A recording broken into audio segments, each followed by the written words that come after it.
Assalamualaikum warahmatullahi wabarakatuh. Apa kabar teman-teman semua? Senang sekali kita bisa bertemu kembali dalam mata pelajaran pendidikan agama Islam dan budi pekerti.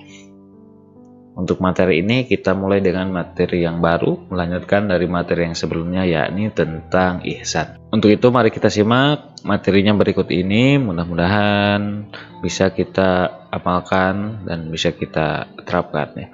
Sebelum itu saya juga ingatkan bahwa untuk tetap menjalankan protokol kesehatan, yakni selalu menggunakan masker ketika keluar rumah, menjaga jarak, dan cuci tangan pakai sabun, ataupun membawa hand sanitizer supaya kita tetap terjaga dari virus-virus jahat. Oke, baik, kita mulai materinya, yakni ihsan. Saya jelaskan dulu pengantarnya. Allah Subhanahu wa Ta'ala begitu Maha Pengasih dan Maha Penyayang. Allah Subhanahu wa Ta'ala dengan segala kekuasaannya dan ciptaannya, Dia mampu untuk melakukan hal apapun sesuai dengan kehendaknya, termasuk menciptakan diri kita sendiri, alam semesta ini beserta isi-isinya. Salah satu ciptaannya yakni Allah memberikan anugerah kita berupa lautan yang sangat luas. Lautan lebih luas dari daratan, dan isi lautan ini banyak sekali hasil yang bisa kita manfaatkan, seperti ikan dan ataupun minyak bumi. Dan karang-karang yang di laut itu merupakan keindahan tersendiri, yang merupakan di suatu daerah jika terdapat banyak terumbu karang, itu menjadi potensi pariwisata bagi daerahnya. Tentunya salah satu anugerah besar dari Allah ini adalah tentunya ikan. Ikan menjadi salah satu makanan bagi kita sebagai sumber protein, sebagai sumber tenaga kita. Tentunya ini merupakan salah satu anugerah dari Allah yang sangat melimpah sekali. Ikan laut sangat melimpah ya. Kita bisa temukan dan kita bisa temukan di mana-mana, ikan laut sangat banyak sekali. Itu merupakan anugerah dari Allah Subhanahu wa Ta'ala. Adapun yang lainnya, di daratan terdapat banyak sekali hewan-hewan dan tumbuhan ya. Hewan-hewan, ada sapi, kerbau, unta, domba yang bisa kita sembelih dan bisa kita konsumsi. Adapun hewan-hewan lain, serangga, reptil, ataupun hewan-hewan yang ada di padang rumput, merupakan salah satu hal keindahan bagi kita sebagai manusia yang Allah anugerahkan kepada kita. Hutan sebagai sumber oksigen adalah salah satu anugerah bagi diri kita. Allah ciptakan semua itu untuk manusia. Tumbuhan dengan berbagai macam tanamannya bisa kita manfaatkan untuk bumbu masak, bahkan untuk obat-obatan. Adapun pohon-pohon yang kita tanam dan tumbuh itu bisa kita manfaatkan untuk pembuat rumah kita untuk berteduh. Allah Subhanahu wa Ta'ala telah memberikan anugerah yang melimpah kepada kita. Tidak hanya itu, kita hidup di dunia ini sebabnya karena ada orang tua kita. Tanpa kedua orang tua kita, mustahil kita bisa hidup di dunia ini. Mustahil kita ada di dunia ini. Dengan belas kasihnya, dengan kasih sayangnya juga, orang tua merawat kita, mendidik kita, dan mengajarkan kita tentang banyak hal. Hajat kita semua orang tua penuhi. Kita ingin apapun, orang tua selalu berusaha untuk memenuhi kebutuhan kita. Kadar itu, alam dan ciptaan seisi-isinya dan orang tua kita yang ada di dunia saat ini merupakan anugerah dari Allah Subhanahu wa Ta'ala untuk diri kita. Nah, dari semua nikmat yang Allah telah berikan kepada kita, apakah kita masih tetap menjadi orang yang banyak mengeluh? Apakah kita tidak melihat bahwa anugerah Allah yang telah diberikan kepada kita itu lebih banyak daripada apa yang disusahkan kepada kita? Jika demikian halnya, maka apa alasan kita untuk tidak bersujud dan menyembah Allah? Jika demikian permasalahannya, apa alasan kita untuk tidak berbakti kepada orang tua kita? Allah telah berfirman dalam surat Ar-Rahman ayat 60 bahwa bukankah balasan kebaikan adalah kebaikan pula? Itu sedikit pengantar dari saya, semoga menjadi renungan bagi kita bahwa apa yang telah Allah anugerahkan kepada kita harus menjadi renungan bagi kita untuk selalu bersyukur. Baik, kita perhatikan gambar yang satu ini ya. Sini kita lihat ada ruang pesawat dan ada orang yang sedang melaksanakan sholat. Tapi hal ini berbeda dari yang biasanya orang tersebut sedang melaksanakan sholat di dalam sebuah pesawat dengan duduk ya. Nah, ini adalah salah satu madarat ya. Jadi ketika waktu sholat masuk, tapi kita masih di perjalanan, maka kita bisa melaksanakan sholat di dalam kendaraan.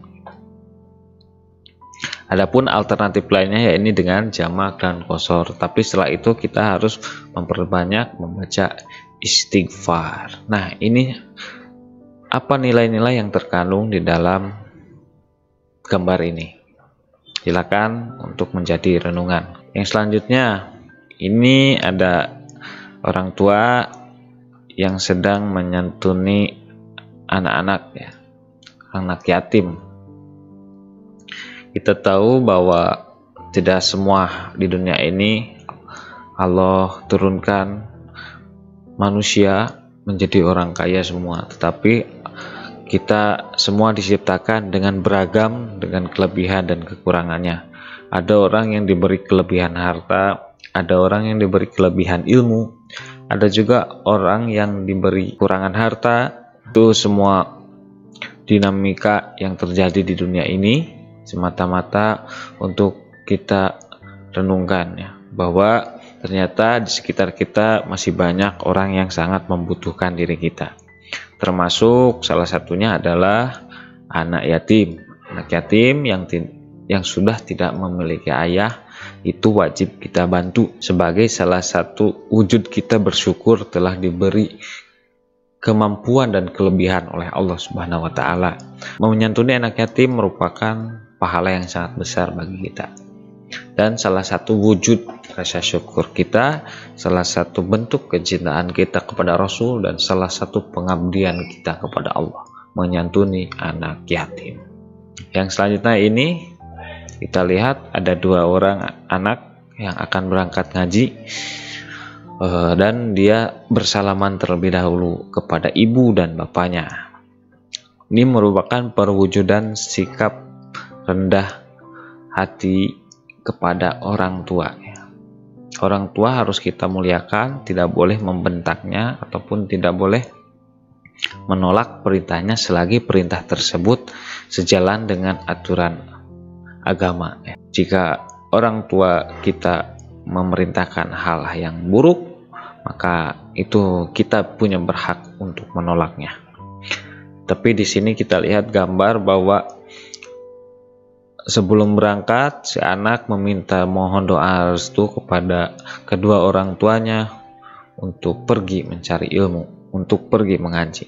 Nah, disinilah ketika kita sudah meminta doa restu kepada orang tua, maka yakin setiap jengkal langkahnya itu akan menjadi pahala, dan maka yakin Allah akan membukakan pintu hatinya untuk senantiasa ilmu yang ketika dicari akan masuk meresap ke dalam pikirannya, dan selanjutnya akan menjadi sebuah keberkahan bagi anak tersebut dan bagi orang tua.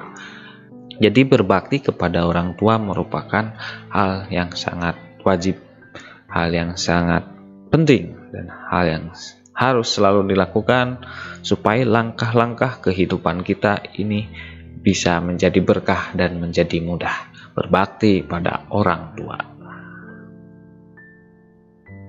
Yang selanjutnya adalah gambar ini kita lihat sekelompok orang yang sedang membersihkan solokan, sedang membersihkan ya parit atau selokan, supaya ketika hujan nanti air tidak tersendat dan menjadi banjir, tetapi memberikan ruang dan jalan kepada air untuk mengalir dengan lancar tanpa tersendat oleh sampah dan kotoran lainnya. Yang selanjutnya, dengan membersihkan selokan ini bekerja sama dengan antar warga, itu akan membuat kampung kita lebih cantik dan indah, dan orang lain yang berkunjung ke tempat kita itu akan lebih nyaman dan indah. Untuk itu, salah satu hikmah dari kerja bakti bersama warga adalah memberi rasa nyaman dan rasa indah kepada orang yang berkunjung ataupun orang yang ada di kampung tersebut. Nah, ini salah satu ciri bahwa orang di kampung tersebut mencintai kebersihan dan mencintai keindahan. Maka orang yang cinta terhadap bersih dan keindahan termasuk orang-orang yang beriman. Dari itu, gotong royong, berkumpul dan bergaul bersama warga, memperbanyak silaturahmi, merekatkan hubungan persaudaraan merupakan hal yang sangat penting untuk kita jalani dalam kehidupan ini. Itu tadi gambaran tentang apa yang sehari-hari kita lakukan dan gambaran tentang beberapa perilaku, beberapa gambaran tentang hidup, tentang berbuat baik. Beberapa gambaran tentang berbuat baik. Oke, baik, kita lanjutkan materinya. Mengkritisi sekitar kita. Anak yatim perlu disantuni. Sejalan dengan pernyataan tersebut, banyak orang meminta-minta mengatasnamakan anak atau panti yatim. Bagaimana komentarmu melihat kondisi demikian? Ketika kita sedang duduk santai di depan rumah, tiba-tiba ada orang yang lewat membawa map dan meminta sumbangan, mengatasnamakan anak yatim. Nah, bagaimana pendapat kalian ini tentang orang tersebut? Silakan kasih komentarnya di kolom komentar ya. Yang selanjutnya, banyak orang menebang pohon sesukanya dan tidak tanggung jawab demi kepentingan pribadi, akibatnya banjir, tanah longsor, dan korban di sana-sini. Jika hal ini merupakan masalah sosial, apa solusinya menurut kamu? Baik, yang selanjutnya kita harus bisa memberikan solusi terhadap permasalahan yang terjadi. Di sini kita lihat banyak orang yang sering menebang pohon sembarangan, terutama di daerah hutan. Karena hutan itu adalah sumber oksigen dan juga sumber kita untuk bertahan hidup ketika kemarau, yakni ketika kemarau cadangan air semuanya ada di hutan. Kalau hutannya habis, maka tentunya tanah tidak bisa menyerap air, dan ketika terjadi hujan, maka air tersebut akan tumpah ruah sekaligus tanpa menyimpan sedikit pun cadangan untuk kita nanti musim kemarau. Nah, ini merupakan permasalahan yang sering terjadi di sekitar kita. Penebangan hutan dan mengakibatkan longsor dan banyak korban jiwa. Apa solusinya? Apa solusi yang teman-teman tawarkan atas permasalahan yang terjadi di sekitar kita ini, utamanya tentang menebang pohon sembarangan? Baik, jawabannya silahkan ditulis di kolom komentar.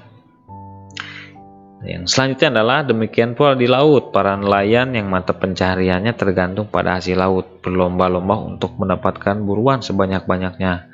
Demi tujuan itu, banyak di antara mereka menggunakan cara-cara yang merusak kehidupan laut dan mengancam masa depan mereka sendiri. Bagaimana menurut pendapatmu? Kita lihat bahwa di Indonesia banyak sekali nelayan ya.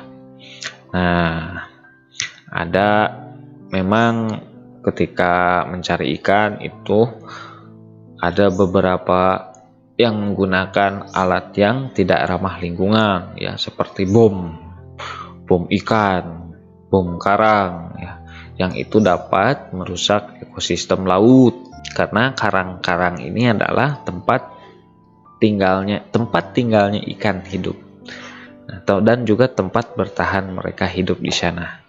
Tanpa karang, ya, mereka berarti tidak punya rumah untuk tempat tinggal ikan-ikan.